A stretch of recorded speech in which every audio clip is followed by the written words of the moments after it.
క్రీస్తునందు ప్రియమైన దేవుని సంఘమ, త్రిత్వ పండుగ దినోత్సవం. ఈ త్రిత్వ కాలం క్రైస్తవ సంఘం ఆచరించుతూ ఉన్న తరుణంలో త్రిత్వ పండుగ దినోత్సవం ద్వారా ఈ ఆరాధన కార్యక్రమాలను మనం కొనసాగిస్తూ ఉంటాం. క్రైస్తవ సంఘంలో అనాదిగా ఓ గొప్ప ప్రశ్న, చాలామందికి అర్థం అయినా అవ్వకపోయినా విశ్వాసంతో ప్రకటించుకునే త్రైక గుణం, త్రిత్వము అంటాం. అంటే మూడు స్వభావాలు. త్రైక అన్నప్పుడు ఏకమై ఉన్న మూడు స్వభావములు.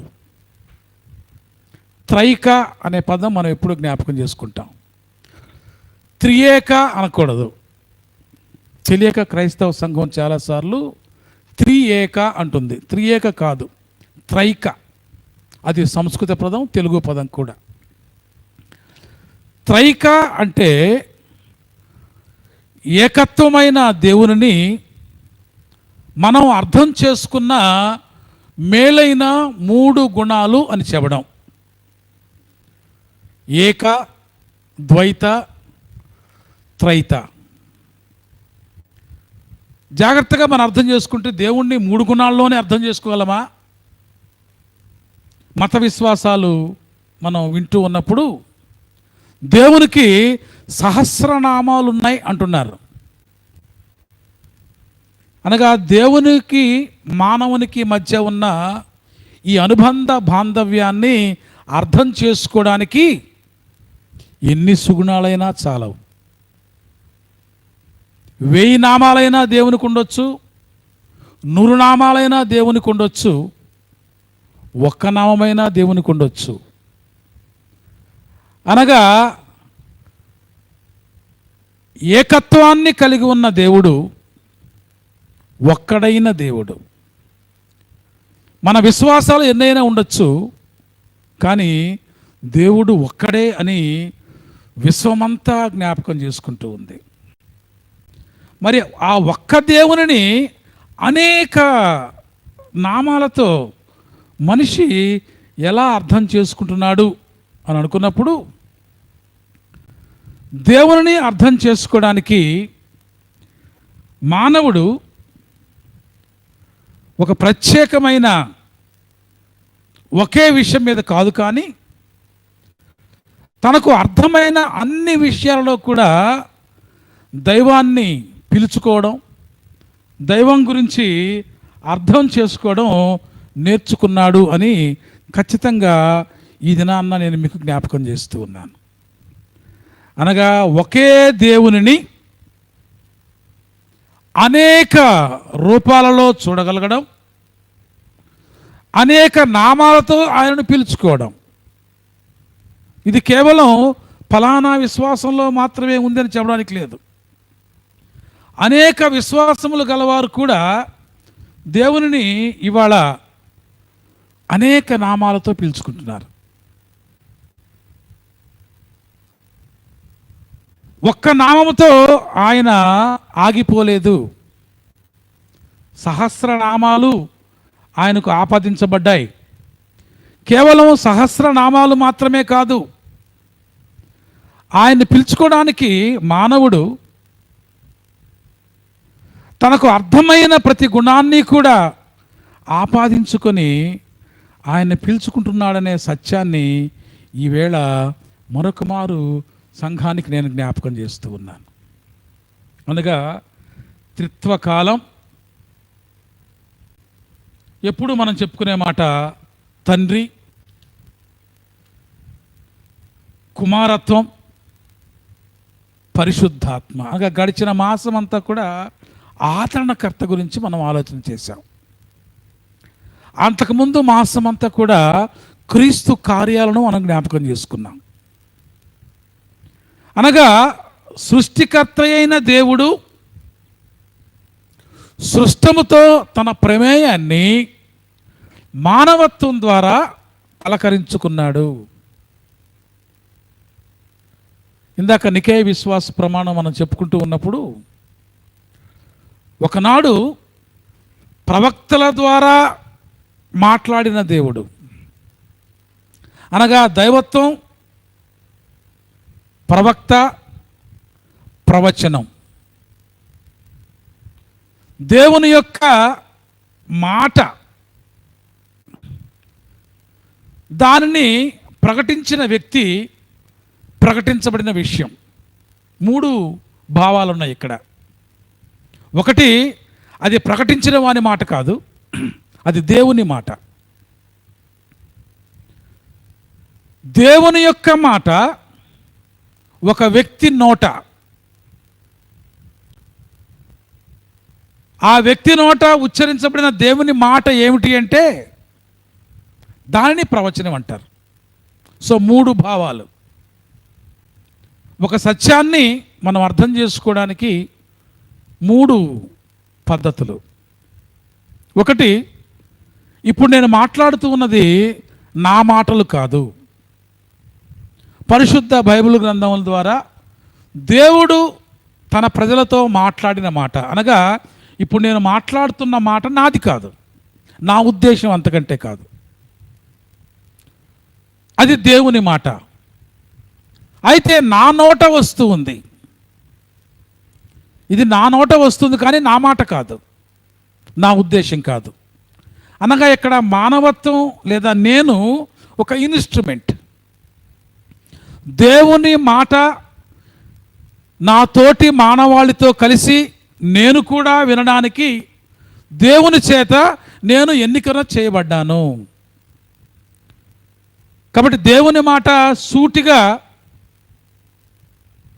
నీ దగ్గరికి నా దగ్గర రావడం లేదు, అది మరొకరి ద్వారా వస్తుంది. అనగా ఎవరి ద్వారా వచ్చింది అంటే అనాది కాలంలో దేవుడు జంతువులతో మాట్లాడించాడు,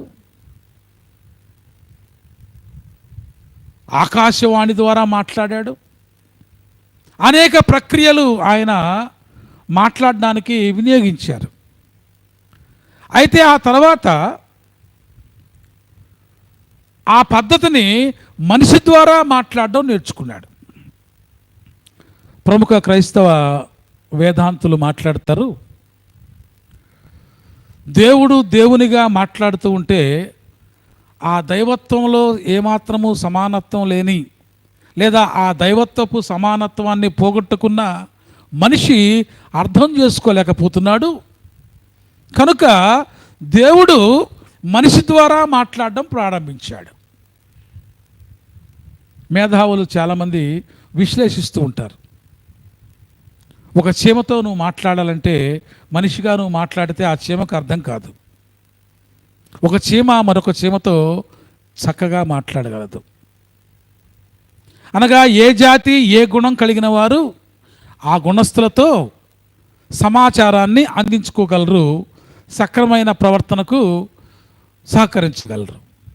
అది పశువైనా పక్షి అయినా, ఏ జాతి ఆ జాతి. అయితే వీటన్నిటిని సృష్టించిన వారు దేవుడు. కనుక దేవుని చేత సృష్టించబడిన ఈ ధాతువులన్నీ కూడా వాటి జీవితాన్ని అవి జీవిస్తూనే దేవుని మాటకు కట్టుబడి తమ జీవితాన్ని కొనసాగించుకుంటూ ఉన్నాయి. అప్పుడప్పుడు వాటి జీవిత గమనం తప్పినప్పుడు దేవుడు మరలా క్రమాన్ని వాటికి జ్ఞాపకం చేస్తూ ఉన్నాడు. అది ప్రకృతి కావచ్చు, జీవ ప్రపంచం కావచ్చు, అందులోని మానవులు కావచ్చు. అయితే మానవులతో మాట్లాడుతూ ఉన్నప్పుడు ఆయన మరొక మనిషిని ఎన్నుకున్నారు. బహుశా పూర్వకాలంలో వారిని ప్రవక్తలు అన్నారు, న్యాయాధిపతులు అన్నారు, రాజులు అన్నారు.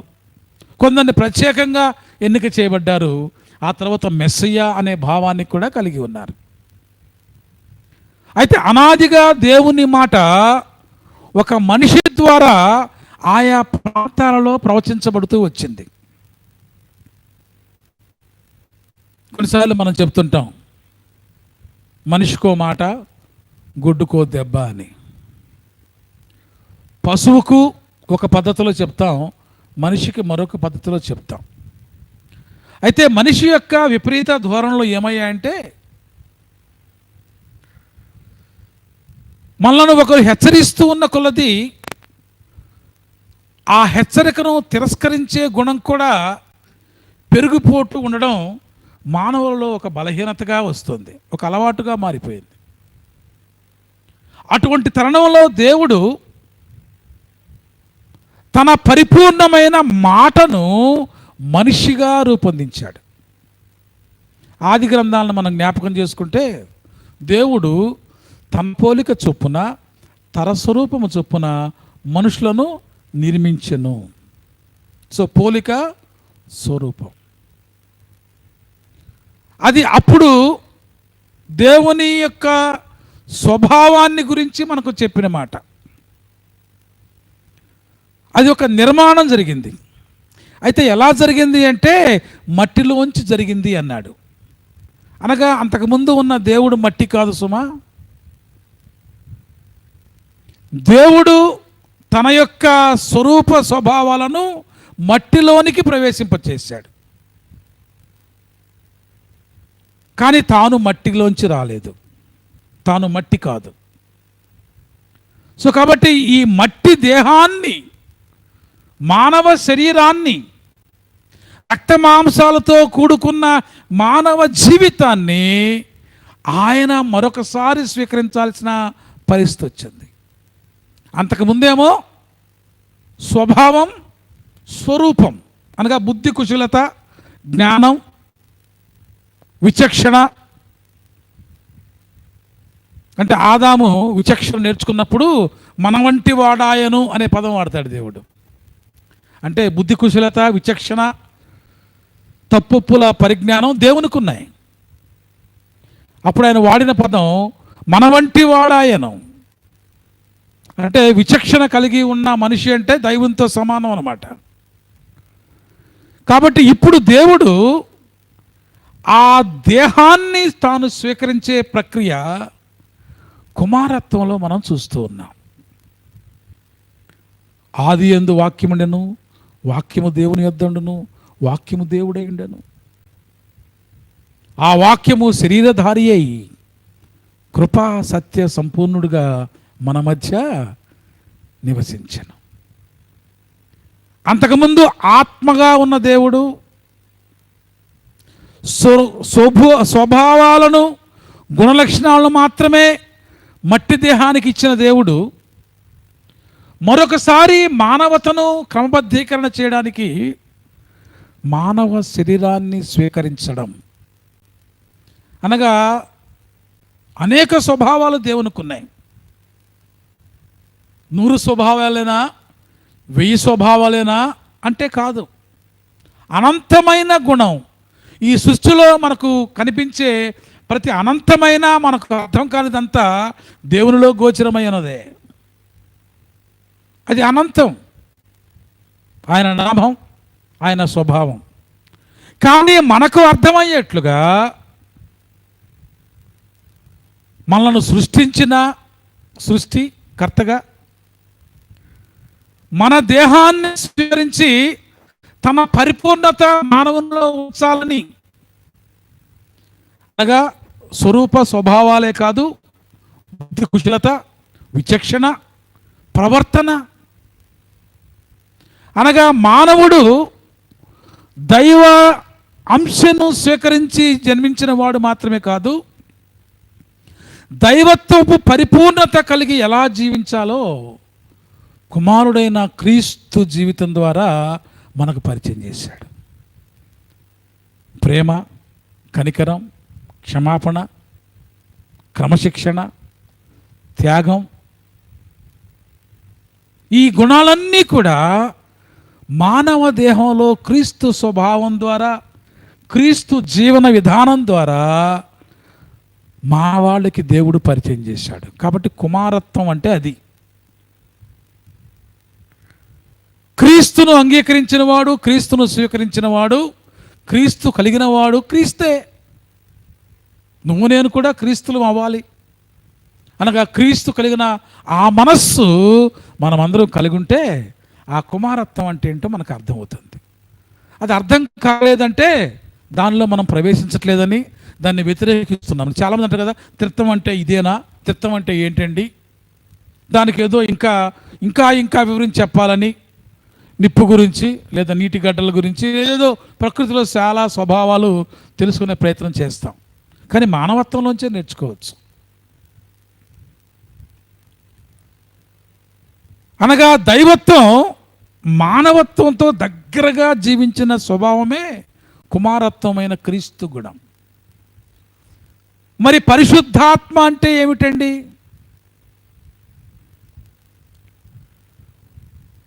దైవత్వంలో ఉన్న మేలైన తత్వమే పరిశుద్ధాత్మ. పరిశుద్ధత పరిశుద్ధత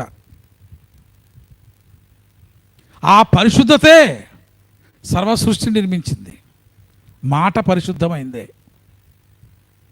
ఆ పరిశుద్ధత ఒక కార్యాన్ని జరిగించినప్పుడు సృష్టికర్త అని పిలువబడింది. ఆ పరిశుద్ధత అర్థం చేసుకున్నప్పుడు అర్థమైన రీతిలో పెట్టబడిన స్వభావాలు, యెహోవా రాఫా, యెహోవా ఈరే, ఎన్నెన్నో గుణాలు, అవన్నీ పరిశుద్ధమైన గుణాలే. ఆ పరిశుద్ధత దేహంలోనికి ప్రవేశించినప్పుడు కుమారత్వమైంది. మరలా ఆ పరిశుద్ధత దేహాన్ని విడిచి తన పరిశుద్ధమైన స్థితికి వెళ్ళి ఆదరణకర్త రూపంలో అందరినీ పరిచయం చేసుకుంటున్నప్పుడు మళ్ళా కంఫర్ట్ జోన్స్తో, అనగా దేవుని యొక్క మాటను దేహంగా కుమారత్వం ద్వారా ఆయన బోధించిన బోధనను నీ తలంపులో జ్ఞాపకం చేసే స్థితిని ఆదరణకర్త అన్నాడు. సో రిమైండర్ విత్ కంఫర్ట్, నీకు తోడుగా ఉంటూ నువ్వు ప్రమాదాల్లో పడిపోతూ ఉన్నప్పుడు ఆ మేలైన దేవుని ఆత్మ వాక్కు లేదా దేహమైన క్రీస్తు యొక్క సత్య బోధలు మనకు రిమైండ్ చేస్తూ ఉంటుంది. సో కాబట్టి క్రైస్తవ సంఘం దైవత్వాన్ని అనేక రూపాలలో గుర్తించగలిగిన మేలైన 3 ఏకదైవత్వపు గుణాలను ప్రతిపాదించింది. ఆ ప్రతిపాదనే త్రిత్వ సిద్ధాంతం లేదా త్రైక సిద్ధాంతం. సో ఏకదైవత్వాన్ని వేవేల నామంలో ఈ సృష్టిలో చూడగలిగిన 3 ప్రధానమైన అంశాల ద్వారా క్రైస్తవ సంఘం ఒక సిద్ధాంతాన్ని ఏర్పరచుకొని ఆ సిద్ధాంతపు పునాది మీద ప్రయాణం చేస్తూ ఉంది. అనగా దైవత్వాన్ని అర్థం చేసుకోవడానికి 3 మేలైన గుణాలు. మనం అంటాం కదా, ఏదైనా విషయం చెప్తున్నప్పుడు 3 మంచి మాటలు చెప్పండి. మన జీవితం అంతా మంచి మాటలే ఉండాలి, 3 చాలవు. బట్ ఆ సందర్భాన్ని అర్థం చేసుకోవడానికి 3 ముక్కల్లో చెప్పడం. ఆ 3 నువ్వు పాటిస్తే చాలు నీ జీవితం పరిపక్వతలోకి రావడం. అనగా నిన్ను సృజించిన దేవుడిని నువ్వు అర్థం చేసుకునే ప్రయత్నం చేయడం. అర్థం చేసుకోలేం, దానికి జీవితం చాలదు, కానీ ప్రయత్నం చేయడం. ఆ దైవత్వం నీలో ఏ మంచి గుణాలు ఉందని అనుకుందో ఆ దేహంతో కుమారత్వాన్ని స్వీకరించడం, అది మిస్ కాకుండా జీవితకాలం అంతా కొనసాగించడానికి కంఫర్టర్ని జత చేసుకోవడం. సో కాబట్టి తండ్రి, కుమార, పరిశుద్ధాత్మ ఈ పండుగ దినోత్సవం యొక్క ముఖ్య ఉద్దేశం అదే. అయితే క్రైస్తవ సంఘం ఏకదేవుని ఈ త్రిత్వ గుణంలో అర్థం చేసుకున్నప్పుడు మరి జీవితంలో ప్రస్ఫుటంగా కనిపించాలి కదా. కనపడుతుందా? కనపడితే ఎలా ఉంటుంది? మనం కొన్ని మేలైన అలవాట్లు నేర్చుకుంటే ఖచ్చితంగా వాటిని ప్రాక్టీస్లో పెడతాం, ప్రాక్టీస్లో ఉంచుతాం. కొంతకాలం క్రితం మనల్ని కలిసి ఈ మార్పు మనలో చెందిన తరువాత చాలా కాలం తర్వాత కలిసిన వారు, అరే నీలో ఏదో మార్పు కనపడుతుందే నాకు అంటారు. గతంలో ఉన్నట్టు నువ్వు లేవు. There is some change in your life. ఈ మార్పు చాలా కొత్తగా ఉంది నాకు. గతంలో ఉన్న నువ్వు నాకు తెలుసు, నీ స్వభావం నాకు తెలుసు, కానీ ఈవేళ నిన్ను చూస్తుంటే నీలో ఏదో నూతనత్వం, ఏదో కొత్తదనం కనబడుతుంది. ఈ కొత్తదనం చాలా బాగుంది. సో చెడు కొత్తదనాలు కూడా వస్తుంటాయి కదా. పూర్వం ఈ అలవాట్లు లేవండి, ఈ చెడ్డ అలవాట్లు ఈ మధ్య నేర్చుకున్నాడు, అది కూడా నూతనత్వమే. అంతకుముందు అన్ని మంచి అలవాట్లు ఉండేవి, ఈ మధ్య మానేశాడు. పెరుగుతూ ఉన్న కొద్దీ చెడు గుణాలు పెరిగిపోయాయి. ఇంతకుముందు మేము చూడలేదండి మా అబ్బాయిలో మా అమ్మాయిలో, ఇప్పుడు చాలా చెడ్డ గుణాలు కనబడుతున్నాయి. అట్ ది సేమ్ టైం మరొక జీవితంలో చాలా మంచి గుణాలు కనబడుతున్నాయండి. So there is some change, నూతనత్వం. నూతన దినం ప్రతిరోజు మనకు వస్తున్నట్లుగా మన జీవితం కూడా ప్రతిరోజు నూతనం చెందాలి. ఆ పాత చింతకాయ పచ్చడి నాతో వస్తుంది అంటే కష్టం. పచ్చడి తినడానికి బాగుండొచ్చు, అది నోటి రుచి కాబట్టి. ఒకవేళ నీ పాత పద్ధతి మేలైన గుణం అయితే పర్లేదు, ఇంకా మేలైన గుణాలు నిన్ను ఆహ్వానిస్తున్నప్పుడు వాటిని అడ్వాన్స్ చేసుకోవడం చాలా అవసరం. ఇవాళ క్రైస్తవుడు అన్ని విషయాలలో నూతనీకరణ పొందుతున్నాడు. రేడియో వద్దన్నాడు, ఇవాళ మొబైల్ చేత పట్టుకొని తిరుగుతున్నాడు. అనగా ప్రకృతిలో సృష్టిలో ఉండే ప్రతి నూతన విషయాన్ని తాను తీసుకుంటున్నాడు. ఒకప్పుడు వస్త్రం లేని మానవుడు తర్వాత వస్త్రాన్ని చుట్టుకోవడం నేర్చుకున్నాడు. ఆ చుట్టుకున్న వస్త్రాన్ని ఇవాళ కుట్టించుకొని ధరించడం నేర్చుకున్నాడు. మార్పుకు ఒప్పుకున్నాడా లేదా? లేదండి నా పూర్వీకుల్లాగా నేను కూడా వస్త్రాలు లేకుండా తిరుగుతాను అంటావా? తిరగలేవు కదా. నూతన మార్పులు అంటే నీకు ఇష్టమైనవి ఏమో తీసుకుంటున్నావు, నీకు ఇష్టం లేని వాటికి నేను మారనండి అంటున్నావు. అక్కడ ఒక్కసారి మనం లిప్తపాటు ఆలోచన చేద్దాం. మారాల్సిన గుణమైతే ఖచ్చితంగా మారాలి, దాన్ని నూతనీకరణ చేసుకోవాలి. లేదండి నిన్నే బాగుంది, నేను నిన్నట్లోనే పోతాను, ఇవాళ నాకు వద్దండి నీ జీవితాన్ని ముగిస్తావా? నూతనంగా కరోనా అనే ఒక వైరస్ వచ్చేసింది కదా, అంతకుముందు లేదు కదా, ఉన్నా వేరే పేరుతో ఉంది కదా, ఇప్పుడు మాత్రం కరోనా అని కొత్త పేరు పెట్టుకున్నావు కదా. మన వాళ్ళు తుఫాన్లు వరదలు వస్తుంటే ఏ కొత్త పేరు పెడదామని ఎత్తుక్కుంటున్నారు పేర్ల కోసం. నిన్నేదో చిన్న తుఫాను మొదలవుతుంది అనగానే గుజరాత్ ప్రాంతంలో ముందు ఏం పేరు పెడదామా అని ఎత్తుక్కుంటున్నారు. తుఫాన్ల వల్ల జరిగేది కష్టాలే నష్టాలే కాబట్టి వాటికి అటువంటి పేర్లే పెడతారు. కాబట్టి మానవ జీవితంలో ఈ నూతనీకరణ, నవీనత్వం చాలా అవసరం. ప్రతిరోజు వచ్చే ఈ నూతనీకరణను మనిషి అడాప్ట్ చేసుకోవాలి. బట్ అడాప్ట్ చేసుకునే ముందు అది మేలైన గుణమా చెడు గుణమా పరీక్షించుకోవాల్సిన అవసరత చాలా ఉంది. యోహాను సువార్త 3వ అధ్యాయం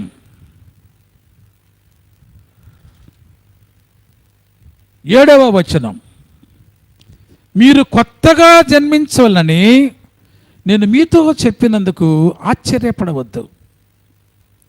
గాలి తనకిష్టమైన చోటును విసురును, నీవు దాని శబ్దము విందువే గాని అది ఎక్కడి నుండి వచ్చునో ఎక్కడికి పోవునో నీకు తెలియదు. ఆత్మమూలముగా జన్మించిన ప్రతి వాడును అలాగుననే ఉన్నాడు.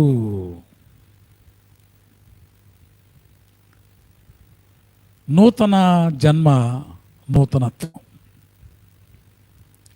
ప్రసవించే స్త్రీ ప్రసవించిన తర్వాత పెద్దలు అంటారు, అమ్మా అమ్మాయికి ఇంకో కొత్త జన్మ వచ్చిందమ్మా అంటారు. అంటే ఒక జీవాన్ని ఈ లోకానికి తెచ్చి ప్రసవించి మరొక బిడ్డకు ఊపిరి పోసే పరిస్థితి ఏ తల్లికైతే ఉంటుందో ఆ తల్లికి అదొక మరొక జన్మ అంటారు. అదేంటి?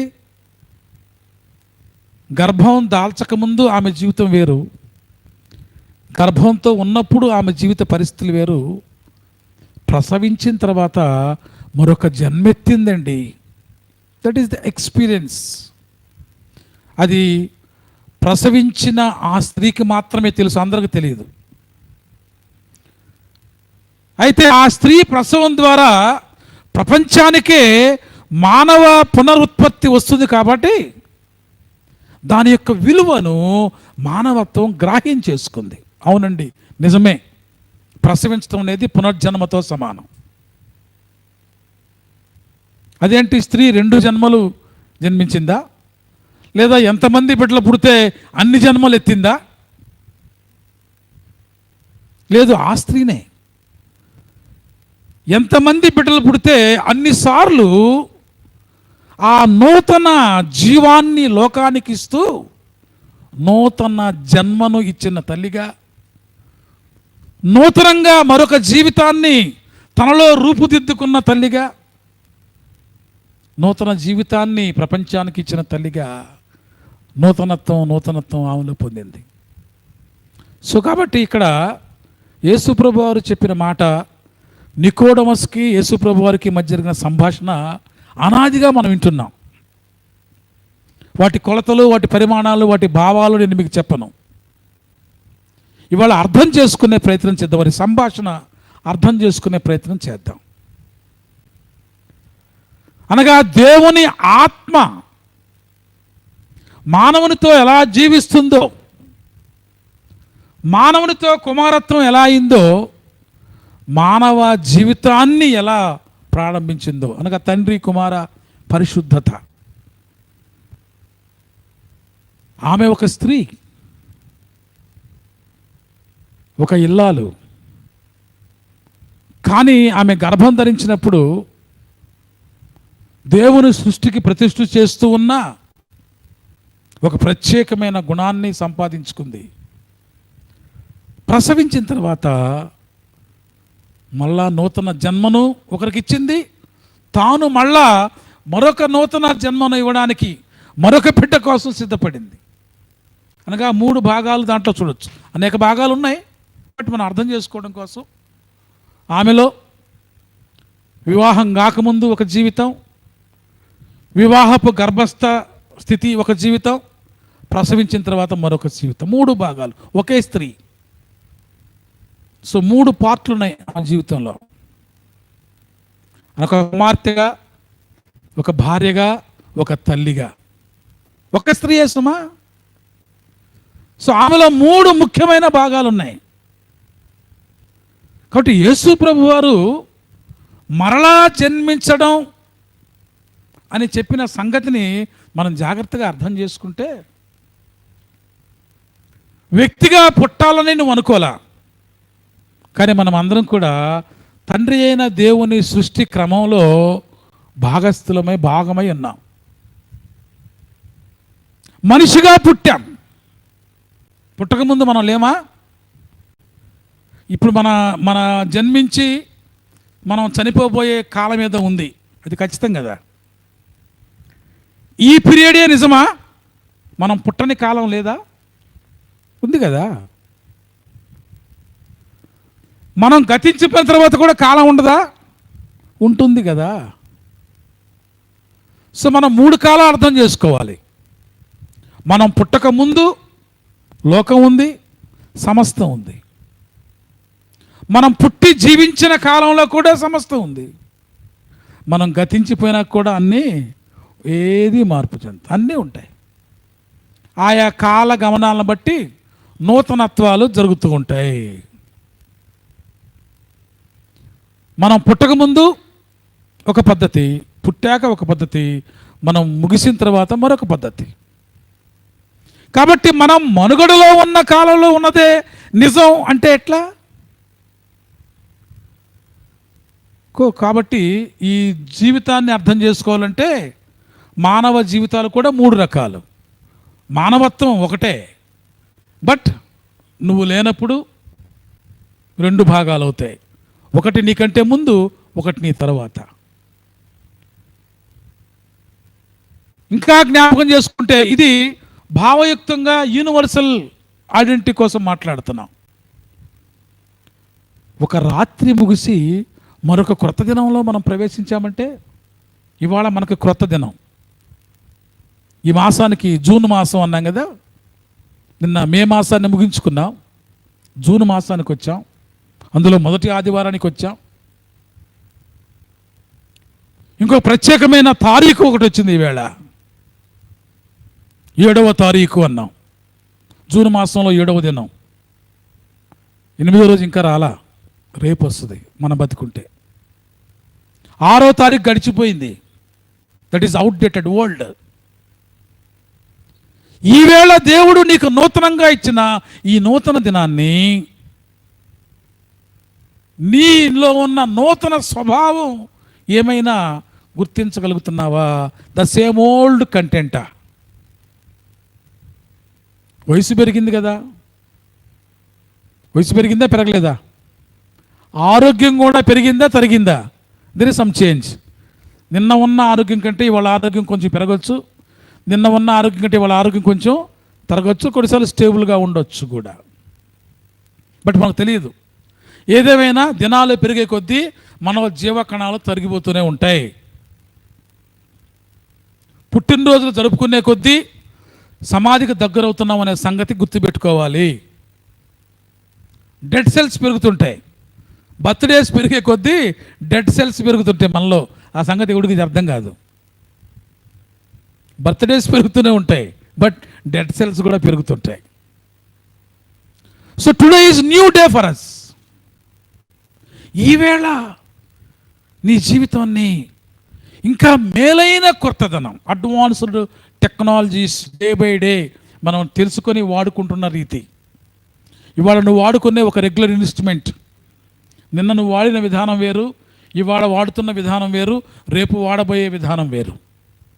Same your electronic instrument. అన్నీ ఒకే రోజు నువ్వు నేర్చుకోవట్లా, ఇంకా నీ ఇన్స్ట్రుమెంట్ ద్వారా కొత్త కొత్త పద్ధతులు నేర్చుకోవచ్చు.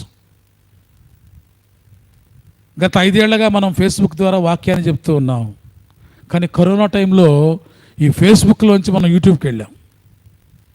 Same media. ఇప్పుడు చాలామంది ఫేస్బుక్ వచ్చారు,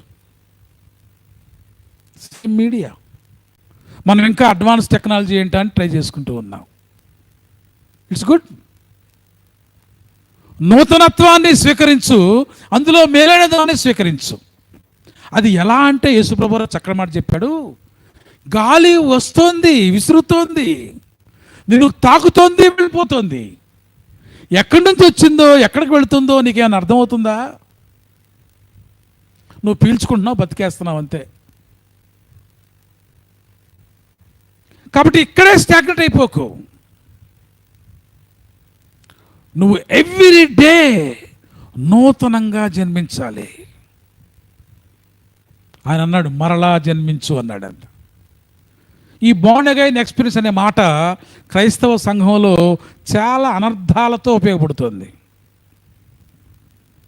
ఏదో బోర్న్ అగైన్ ఎక్స్పీరియన్స్ అనగానే అడిగిన వాడు పవిత్రుడిలాగా, అడిగించుకున్నవాడు ఒక వెధవలాగా బిల్డప్లు ఇచ్చుకుంటూ ఉన్నారు వీళ్ళందరూ కూడా. ఈ క్రైస్తవంలో ఇవాళ ఈ బోర్న్ అగైన్ ఎక్స్పీరియన్స్ అని చెప్పుకునే మాట దేవుని వాక్యంలో చెప్పబడుతున్న మాటకు ఏమాత్రం సంబంధం లేదు. ఇది మానవ పోకడతో వాడుతున్న మాట. కానీ ఇక్కడ యేసు ప్రభు వారు జ్ఞాని అయినా అప్పటికే ఇశ్రాయేలుకు బోధిస్తూ ఉన్న నికోడమస్ అనే ఒక బోధకునికి బోధించిన సత్యం ఏమిటి అంటే, నీకు ఇంకా అర్థం కాకపోవడం ఏంటి, ఆల్రెడీ నువ్వు బోధకుడు కదా. ఇప్పుడు చాలామంది బోధకులు నేర్చుకోవడానికి ఇష్టపట్ల, మేము బోధకులం అయిపోయాం, సంఘాలు పెట్టేసుకున్నాం, సంఘాలకు మనుషులు వస్తున్నారు, కానుకలు వచ్చేస్తున్నాయి, మేము బోధకులుగా ఏదో చదివేశాం చెప్పేస్తాం. ఓ బోధకుడా, నువ్వు ప్రతిరోజు ప్రజలకు బోధిస్తూ ఉన్నప్పుడు నీకు కూడా కొత్త బోధ అవసరం అని నికోడమస్ లైఫ్ ద్వారా యేసు ప్రభు వారు ప్రూవ్ చేశారు. ఆల్రెడీ ఇశ్రాయేలు కథలు బోధకుడే, నీవు నేను కూడా బోధకులమే. కానీ మన బోధ ఈ పాత అవుట్డేటెడ్ బోధలా ఉండకూడదు. ఒక వ్యక్తిని నూతనీకరణమైన మేలైన గుణంలోనికి అప్గ్రేడ్ చేసే బోధ ఉండాల. ఒక వ్యక్తిని బంధించి వేసి, హద్దుల్లో బంధించేసి, సూత్రాలతో బంధించేసి, ఆలయ తలుపులు వేసి బంధించేసి ఉంచకూడదు.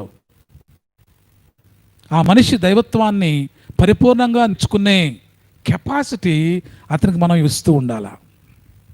యేసు ప్రభు వారు చేసిన పని అదే. నువ్వు బోధకుడివేనయ్యా, కానీ మరలా వచ్చి నన్ను సద్బోధకుడు అంటున్నావు, నాలో ఏదో ప్రత్యేక ఏం చూసావంటే, అయ్యా దేవుని యొక్క నిత్యత్వపు ఆ నూతనత్వాన్ని నీలో చూశానయ్యా. దేవుని యొక్క అప్గ్రేడ్ నెస్. ఆదాము అవ్వల ముందు దేవుని యొక్క ఉద్దేశం వేరు, ఆదాము అవ్వలను చేసుకున్న తర్వాత దేవుని ఉద్దేశం వేరు, ఇశ్రాయేలు జనాంగాన్ని ఏర్పాటు చేసిన తర్వాత దేవుని ఉద్దేశం వేరు, సమకాలీన ప్రపంచిక మానవులతో దేవుడు సంబోధించుకున్న పద్ధతులు వేరు, క్రైస్తవులతో మాట్లాడుతూ ఉన్న పద్ధతి వేరు. రకరకాల స్థితిగతులు ఉన్నాయి. నీకు తెలిసిన పాత చింతకాయ పచ్చడే బాగుందంటే అది నీ వరకే. కానీ ప్రతి ఆధునీకరణను ఈ భూప్రపంచంలో వస్తున్న వాటిని మానవుడు ఎలా సద్వినియోగం చేసుకుంటున్నాడో, ఇవాళ ఈగర్లీ వెయిటింగ్ ఫర్ కరోనా, ఏమంటాం దాన్ని, కరోనా కోసం ఆ వైరస్ను చంపే బాడీ సోర్సెస్ కోసం దానికి చాలా పేర్లు పెట్టుకుంటున్నారు. టీకాల కోసం ఎదురు చూస్తున్నామంటున్నారు, లేదా ట్యాబ్లెట్స్ కోసం ఎదురు చూస్తున్నామంటారు, లేదా ఇంజక్షన్ కోసం ఎదురు చూస్తున్నాం, ఏదో ఎదురు చూస్తున్నారు. వాడకుండానే ఉంటారా? అది కూడా ఒక నూతనీకరణ. ఇప్పుడు మానవ దేహం స్టెరిలైజ్ అయింది. పుటము వేయబడిన బంగారం వలె ఈ క్వారంటైన్ డేస్ అయిపోయిన తర్వాత మానవ దేహం నూతనీకరణ చేయబడింది. సృష్టి కూడా నూతనీకరణ చేయబడుతుందని అందరూ మాట్లాడుతున్నారు కదా. ప్రకృతి కూడా కాస్త స్టెరిలైజ్ అయిందండి పొల్యూషన్లోంచి. ఆ సేమ్ ఓల్డ్ పొల్యూషన్ వలన గమనం పాడైంది. దాన్ని శుభ్రం చేసుకొని మళ్ళా నవీకరణ, నూతనీకరణ. మరి నువ్వవ్వా? చుట్టుపక్కల ఉన్న వాటన్నిటి నూతనీకరణ గురించి నువ్వు మాట్లాడతావు, నువ్వు మాత్రం ఎక్కడ వేసిన గొంగళి అక్కడే ఉంటాను, నేనంతే ఉంటానండి. సో చుట్టూ ఉన్న అన్ని నూతనీకరణ విషయాల గురించి మాత్రం డిస్కస్ అండ్ డిబేట్ చేస్తావు, నీ బుద్ధి మార్చుకునే విషయంలో మాత్రం నూతనీకరణ చేసుకోవట్లా. అప్గ్రేడ్ అవ్వు, అప్ టు డేట్ అవ్వు. గాలిని చూచి నేర్చుకో. గాలి లేనిదే నువ్వు బ్రతకలేవు, కానీ గాలి ఎలా వస్తుందో ఎలా పోతుందో నీకు తెలియట్లేదు. That is life. ఇవాళ మన అందరం లేచాం, మళ్ళా నూతనంగా గాలి పీలుస్తూ ఉన్నాం. మనం పీల్చి వదిలేసిన అదే గాలిని పదే పదే పీల్చుకుంటే మనం బ్రతకగలమా? లేదు కదా. ప్రతి ఉచ్ఛ్వాస నిశ్వాసంలో నూతనమైన గాలి దేహంలోనికి వెళ్ళాలి. అది దేహానికి శక్తినివ్వాలి, ఆక్సిజన్ ఇవ్వాలి.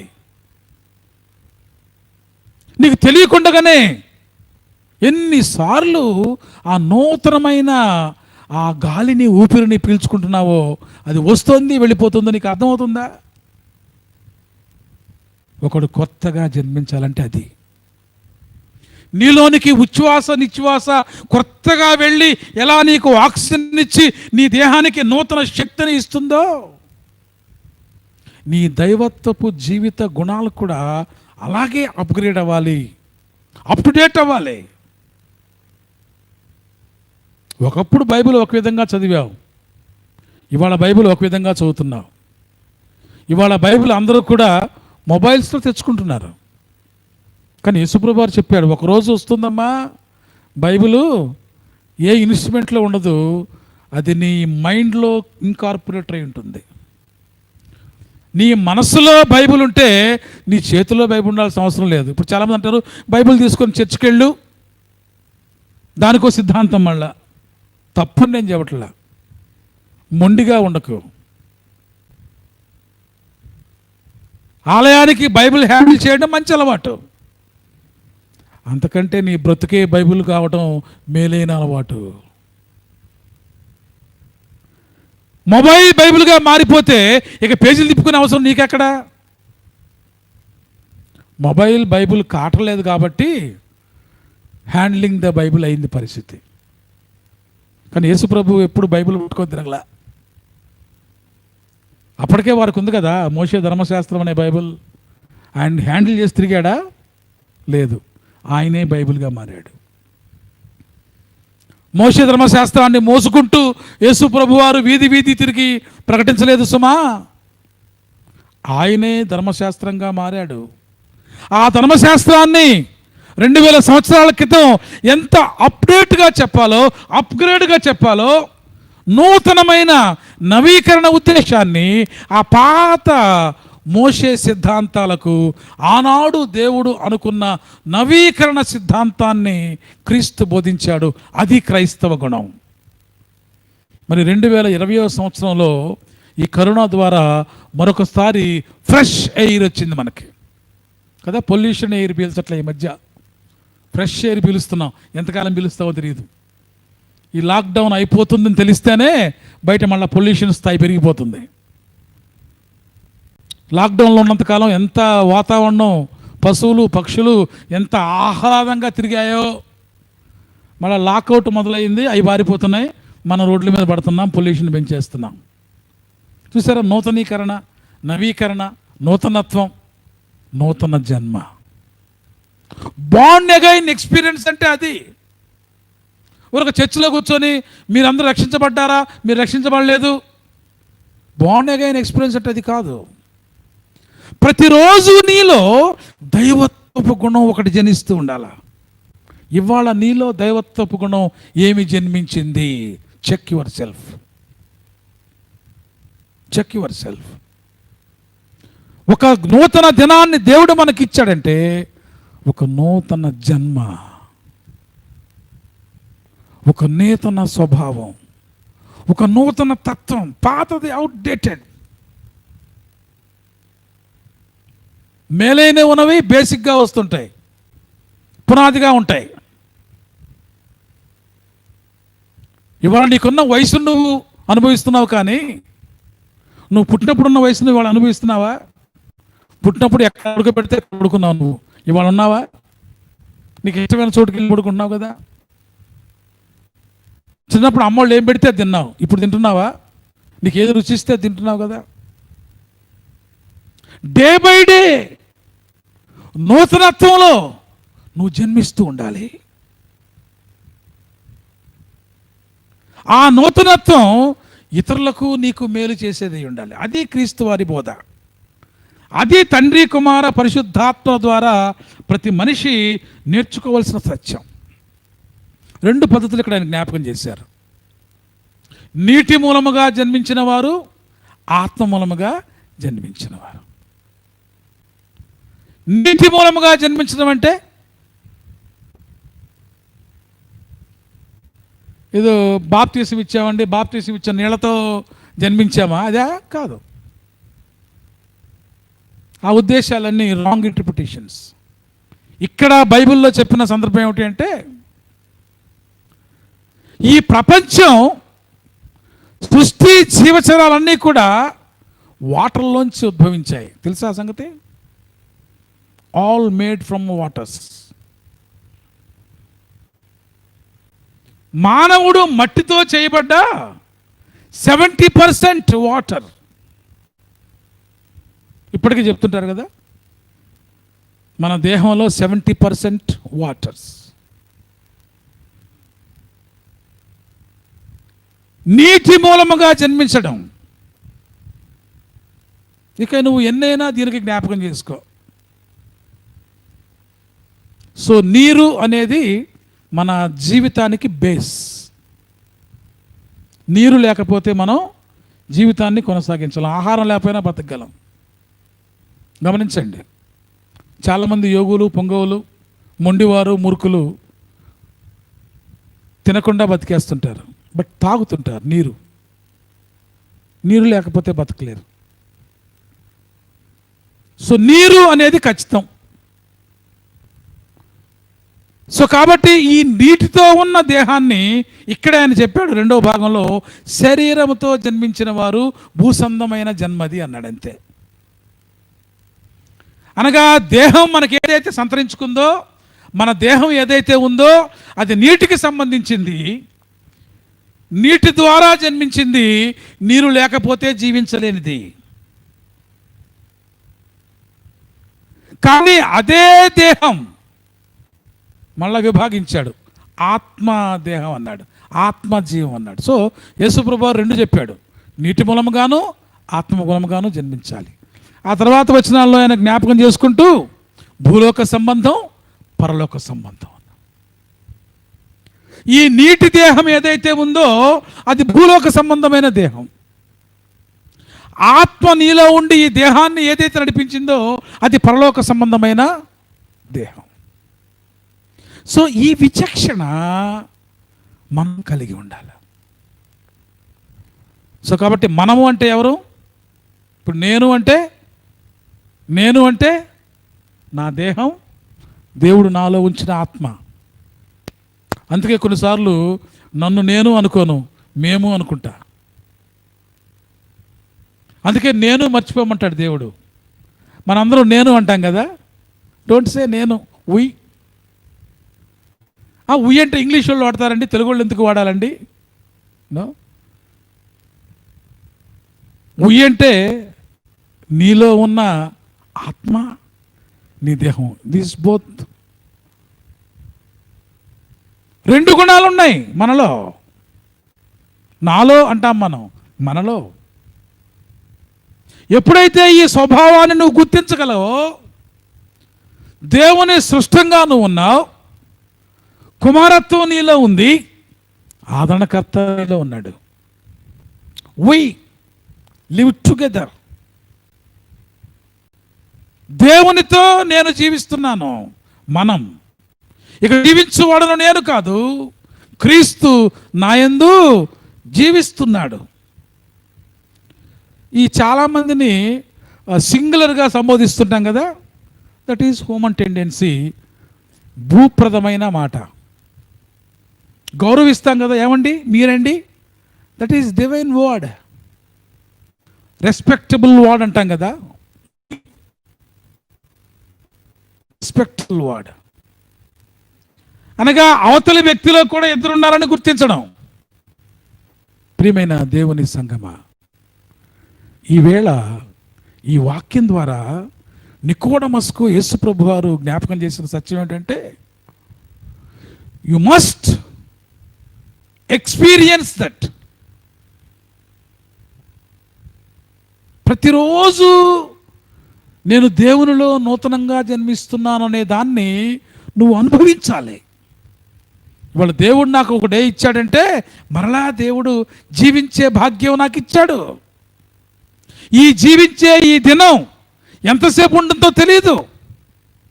ఆ పాత రోతలన్నీ మానేసి ఇవాళ ప్రేషియస్గా, సంతోషంగా నా చుట్టూ ఉన్న వాళ్ళతో ఆనందంగా నా దేవునికి ఇష్టమైన జీవితాన్ని నేను జీవిస్తే this is born again experience.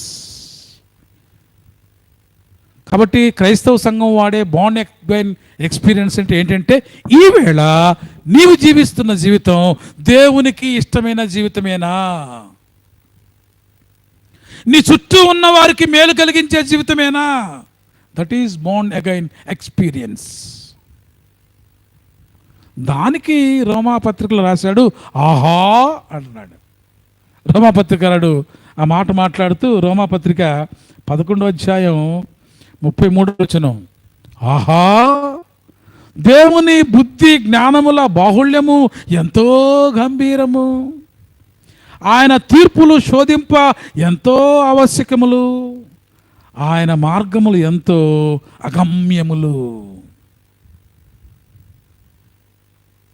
So నూతనత్వం అంటే అది ఆహా అనిపించాలా. ఆహా, వీడి జీవితంలో ఎంత మార్పు అండి. ఒకప్పుడు ఇతనిలో మూర్ఖత్వం చూశాను, మొండితనం చూశాను, అజ్ఞానం చూశాను.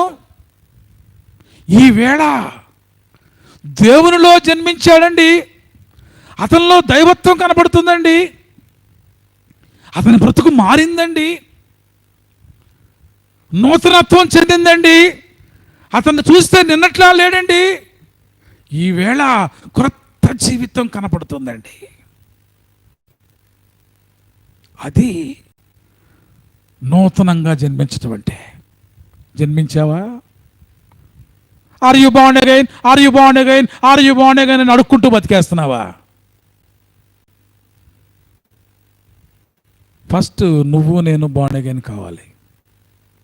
ఈవేళ నిద్ర లేచిన వెంటనే ఈ దినాన్ని దేవునికి ఇష్టపూర్వకంగా ఎంత గొప్పగా నేను జీవించాలి, పొరపాట్లుంటే తగ్గించుకొని దేవుని గుణాలు కొత్తగా అలవాటు చేసుకొని, గాలి ఇలా వచ్చి నాలోకి వెళ్ళి అలా వెళ్ళిపోయినట్లుగా,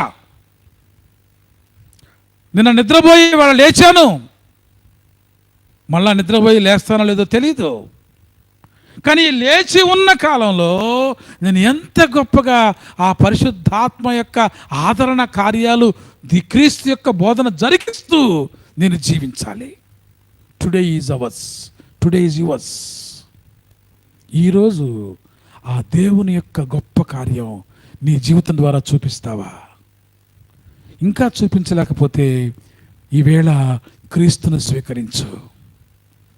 ప్రతి మాసం మొదటి ఆదివారం ప్రభు సంస్కార దినోత్సవం ఆచరిస్తున్నాం. క్రీస్తును స్వీకరిద్దాం. ఈ సంస్కారం, సిద్ధపరచుకున్న సంస్కారం ద్వారా క్రీస్తు గుణాలు స్వీకరిద్దాం.